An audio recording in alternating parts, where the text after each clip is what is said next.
Hey guys, guess what I picked up recently?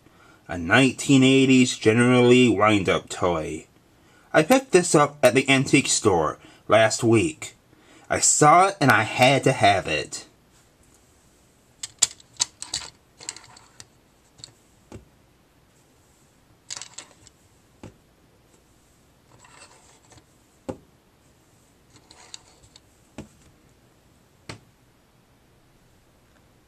Now I'm going to put this camera down so I can wind this toy up. Be right back.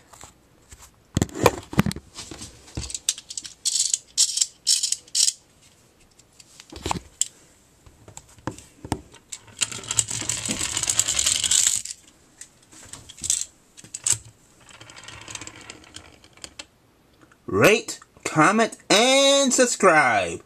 Goodbye.